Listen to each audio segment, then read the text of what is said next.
जिंदगी जो मिली है हमें भगवान ने, वो बंदगी के लिए कि गंदगी के लिए। सतगुरु कहते हैं जरा सोच। हमने कभी सोचा ही नहीं कि ये ज़िंदगी किस लिए मिली, कभी सोचा नहीं, कभी ये सोच आई ही नहीं।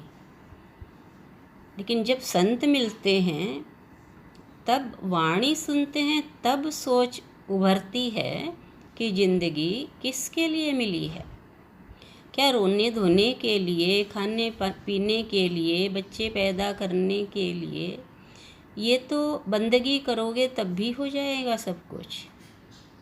लेकिन संत कहते हैं कि सोचो किस लिए मिली थी और कर क्या रहे हो।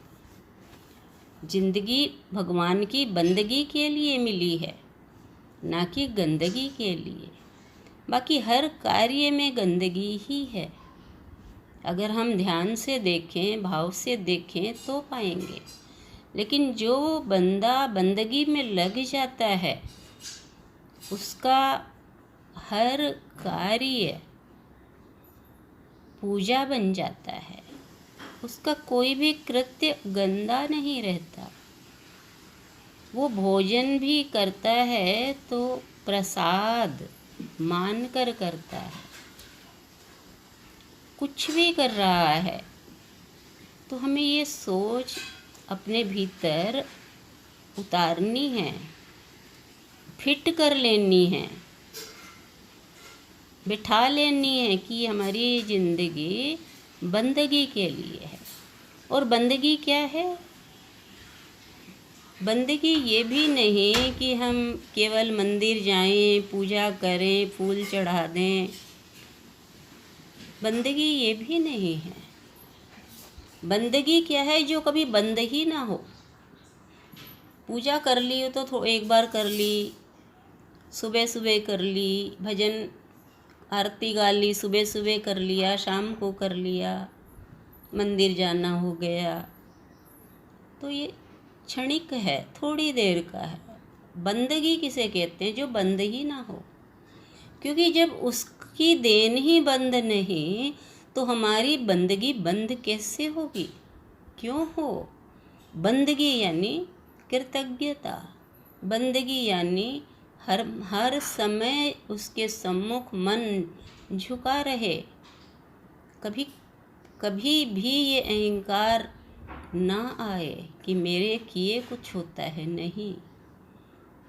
तो बंदगी बंद क्यों हो? क्योंकि उसकी देन ही बंद नहीं हो रही है।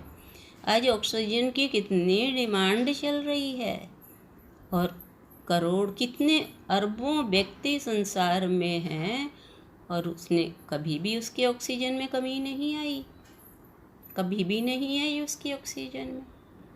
वो सबको बराबर श्वास में ऑक्सीजन दे रहा है बिना पैसे के।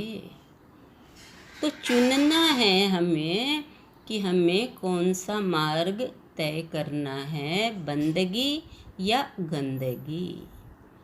तो गंदगी करोगे तो बंदे नहीं कहलाओगे, और बंदगी करोगे तो गंदगी भी स्वच्छता में बदल जाएगी, साफ सुथरे हो जाओगे। क्योंकि भगवान, हर बच्चा जो है वो उसी का ही है, तो वो कभी भी अपने बच्चों को गंदगी में रहने नहीं देता।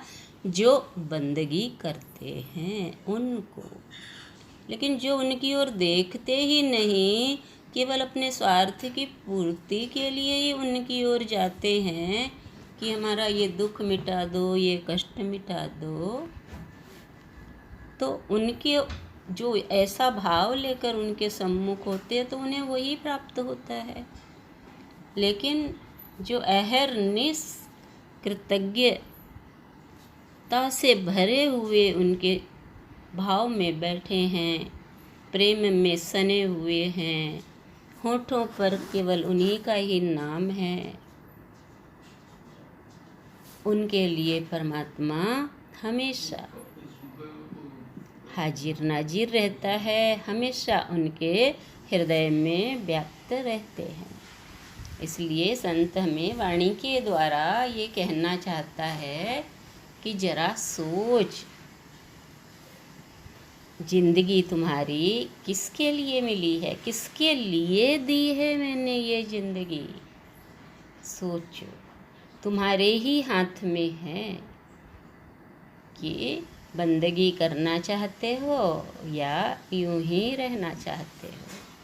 हरिओम। अगर बंदगी चाहते हैं तो सत्संग सुनना है, सत्संग से जुड़े रहना है। जब जब भी हमें सत्संग मिले, जैसे ही सत्संग से मन हटता है, पता नहीं क्या क्या सोचने लग जाता है।